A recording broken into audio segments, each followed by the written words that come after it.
para sa pagpipilay and daing. Yan siya. Galunggong, bangus, and tilapia. So, magdadaing tayo ng galunggong. So, ganito po yung step niya. Una, nakaharap kayo sa nakaharap yung ulo sa inyo. Ganyan. Tapos, hiwain nyo sa dito sa may gilid. Yan dito. Dahan-dahan lang po. Dahan-dahan lang siya.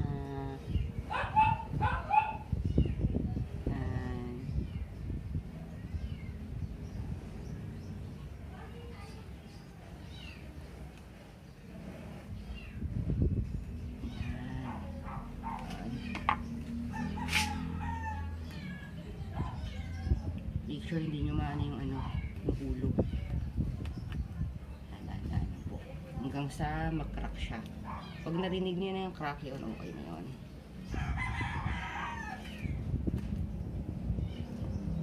Yan.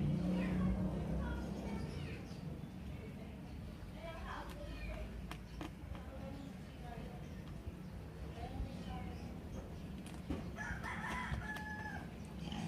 Sunod, pakabila naman po. Ganito.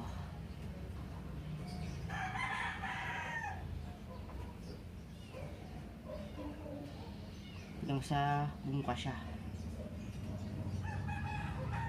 Yan.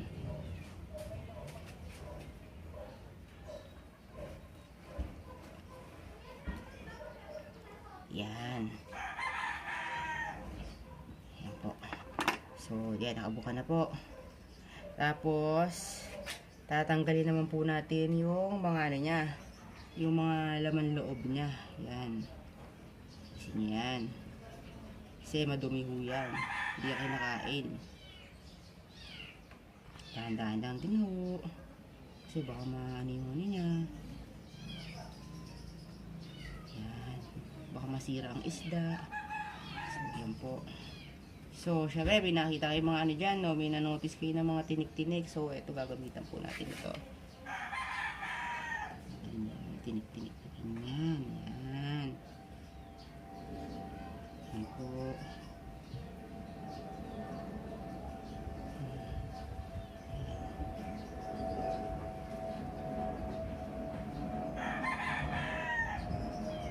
So, yan na po yung daing natin. Ihugasan po natin dito sa para malinis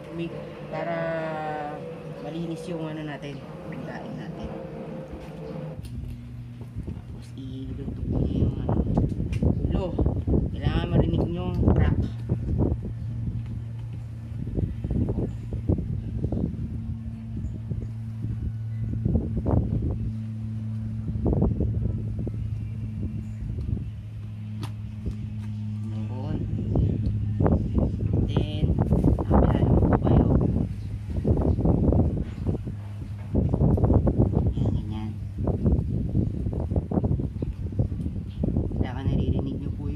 Tinig dahil yun ang palatandaan na po yung isda natin.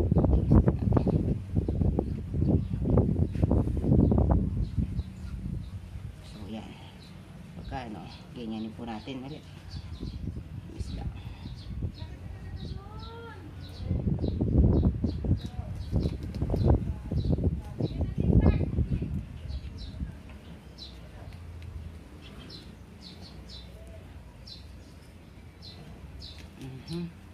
Po. Tapos ibubuka na po natin yan. Yan. Dahan-dahan lang po yung pag natin. Para hindi masira yung tiyan niya.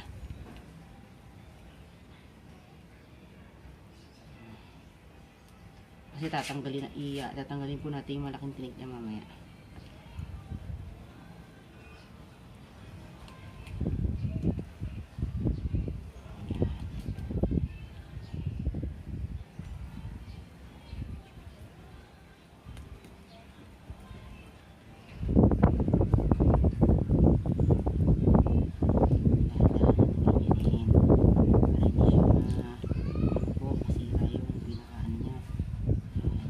Kasi yung malaking tinik niyan, yung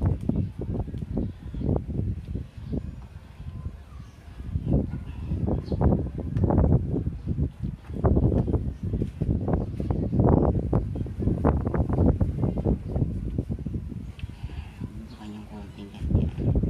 Ano siyang ganyan. Mapo, yan. So, yan na po. Yan natin dito. Nililid. Yan. Yun. So, yan ang buka na po siya. Yan, ganun po. Lilinisin natin yung ano.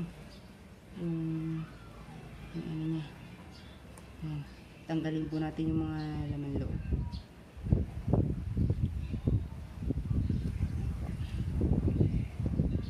Hindi po nakain yan. Kung minapasama naman po konting ano, hanggang dito yan. Hilahin po. Kasi hanggang dito po yung dumi niyan. Yan. Sa ilalim po. Yan. Yan. Po. Yan. Ilalim niya.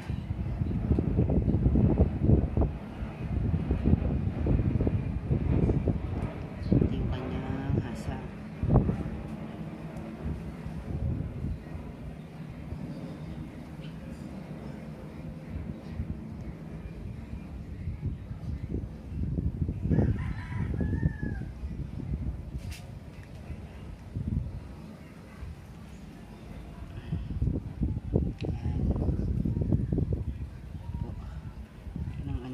Isda, may dumi ng isda.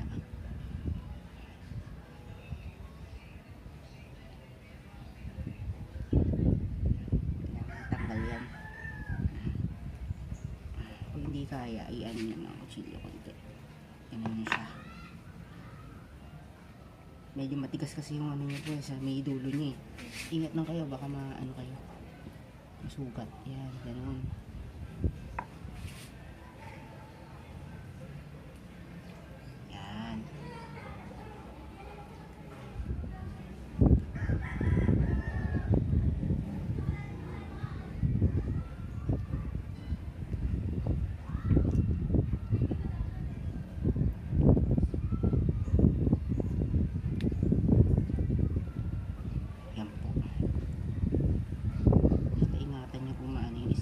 Masira ang isda.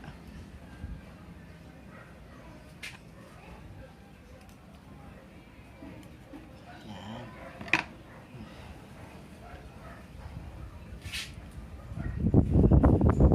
Yan. So, pagka maninis na siya, ito namang itindik ang ano natin, tatanggalin natin yung malaking tinik po. Kasi hindi kinakain rin yan. Saka pag sa pag-ano ng isda, pag-debone yan. Ayan po. Hilahin natin yung tinik.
Tingin po natin pagka hindi na siya yun eh. Kasi iniingatan po kasi natin yung kanina yung sa taas eh. Yun po.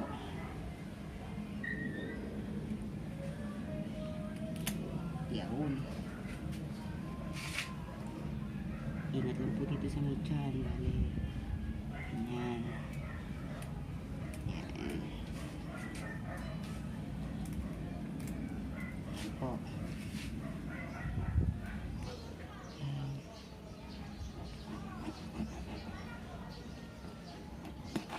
Yan. Nakat nyo na po yung ulo dito. Dahan-dahan nyo siyang i-ano. Yan. Dahan-dahan lang po.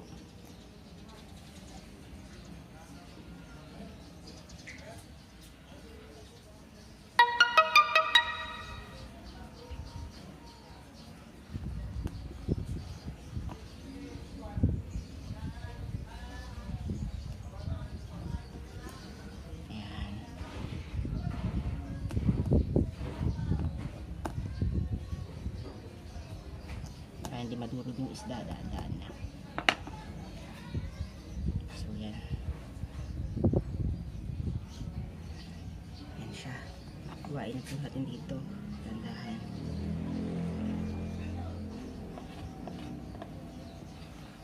Yan. Ito po.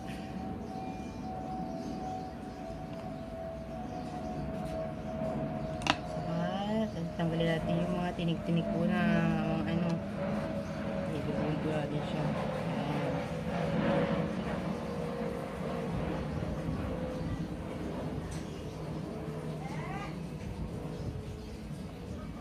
Tapos siwain pa dito sa gilid.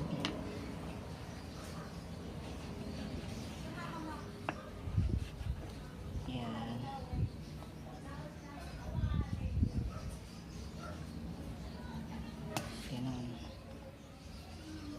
Hilahin po yung buntot. Hilahin yung balat. Yan. Dahan-dahan lang po. Yan.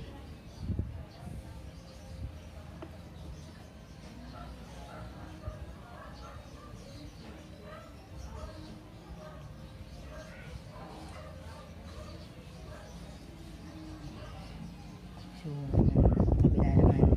Tanggalin natin.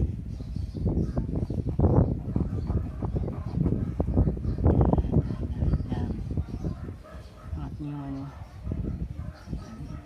ay nakikita nyo yung konting kakaiwal. Ayan siya.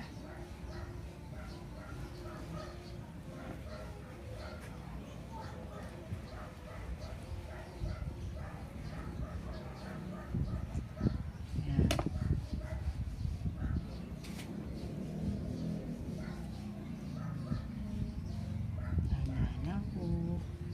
Ayan. Nakita yun. Ayan.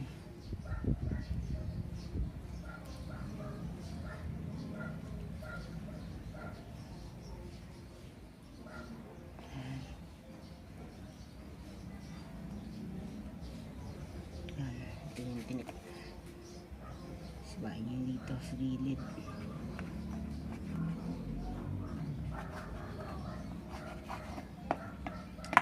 Tapos, siyempre may mga tinik-tinik pa yun dito. Gagamitan nyo ng forceps.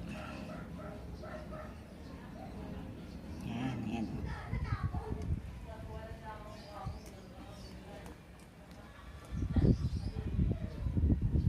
So, kabila naman po. Yan. Make sure naririnig nyo po yung tinik. Na ano. Sa inyo po yung palatandaan na pantay po yung pagkakaroon ng isda natin.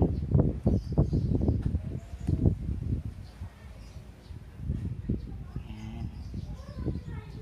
Hindi siya madurog.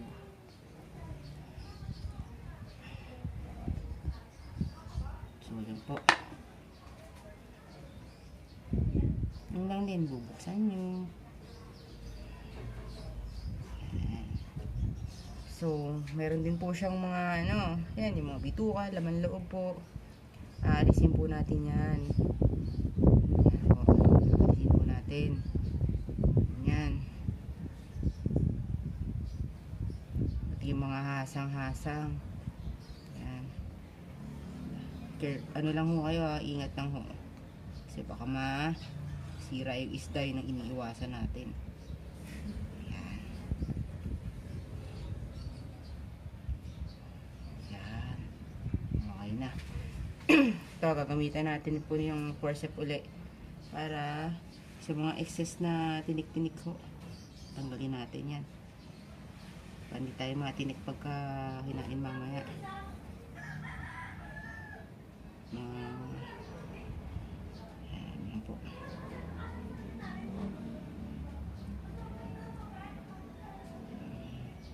Yan, dahan-dahan lang. Pag sa pagtanggal po, dahan-dahan lang. Para hindi masama yung ano, yung sa laman. Yan po.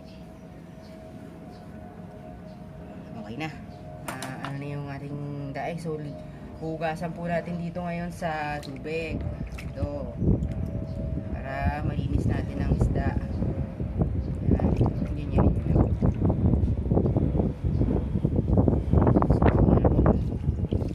So, ating lainan po tayo ng tilapia.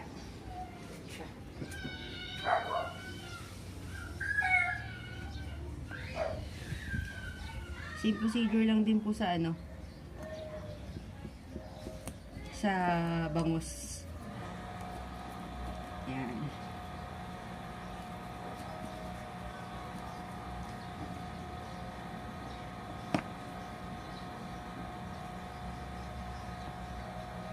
Medyo matigas nga lang kung tinik niya. Kaya kailangan medyo puwersa ka.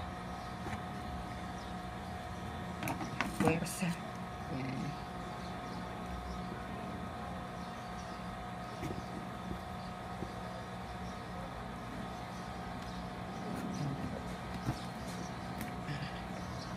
Kaya marinig yung crack. Yan.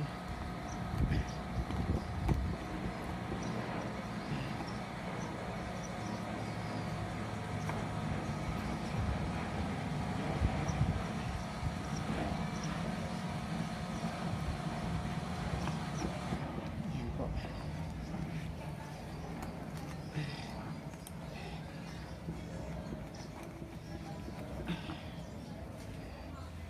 Hindi kaya ikakat yung uso.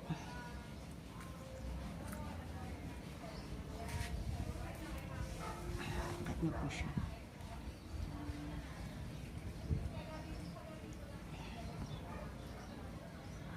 Yan. Bila.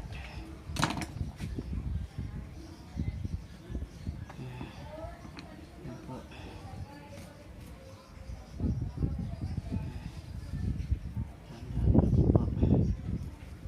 Hanggang sa ano yung ano. Yan. Yung laman.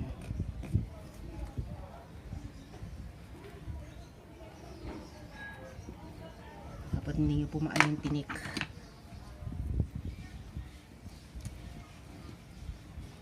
Pagka ano, gamitan nyo dito ang pukpok, ang matigas.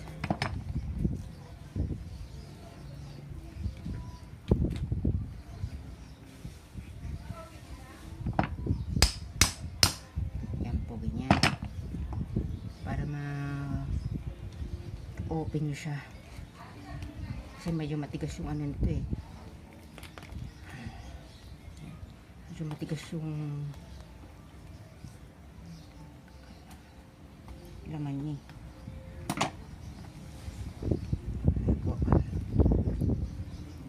Pag hindi pa ano yung nguso, bitin mo. Yan. Para maibuka siya maigi.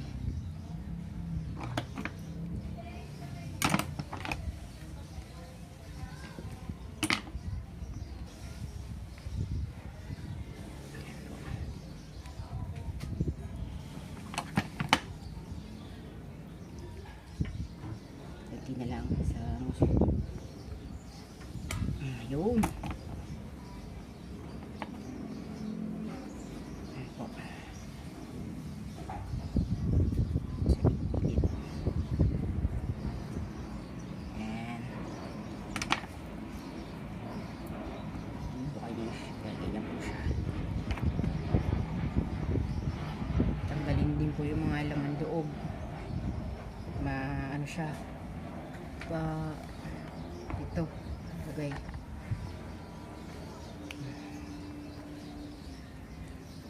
pagdadaing. Sa una, lagyan muna natin po ng suka yung basin. Yan. Pansyahin nyo lang. Depende sa dami ng isda yan. Next, lagyan nyo ng asin. Konti-konti lang po. Asin. And paminta. And bawang po.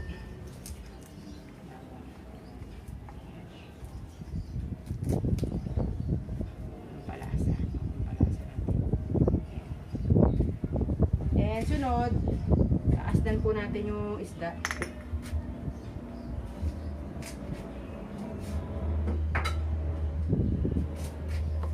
Taasdan natin. Yung dinibong natin kanina. Yan po. Lang. Tama-tama lang po ba, hindi umalat.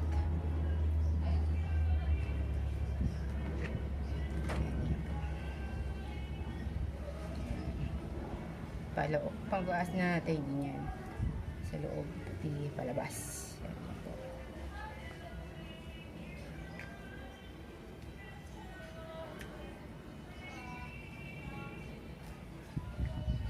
Ito po yung galunggong.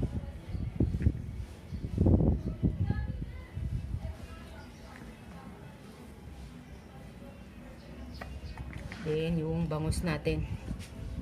Yung daing na bangus. Yan po. Yan.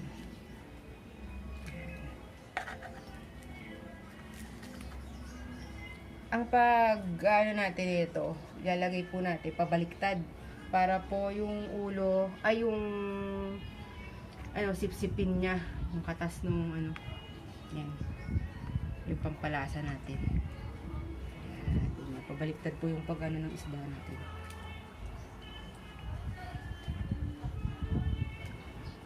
Nakulang ko yung suka.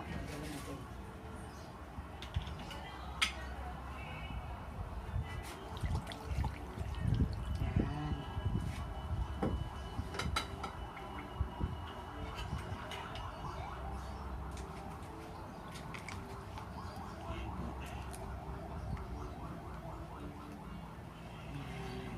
Yan. Lulubog nyo, ganyan. Lubog nyo. Pero wag masyadong madiin. Tama lang. Tama lang yung pagkain mo.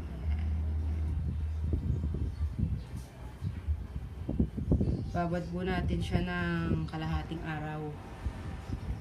Tapos pwede niya po siyang prituhin.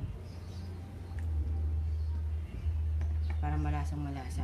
Kalahating araw.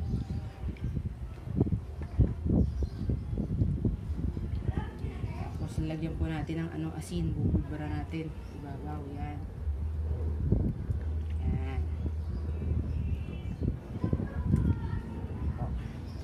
Ayan na po ang ating dinaing na bangus, galunggong at tawilis.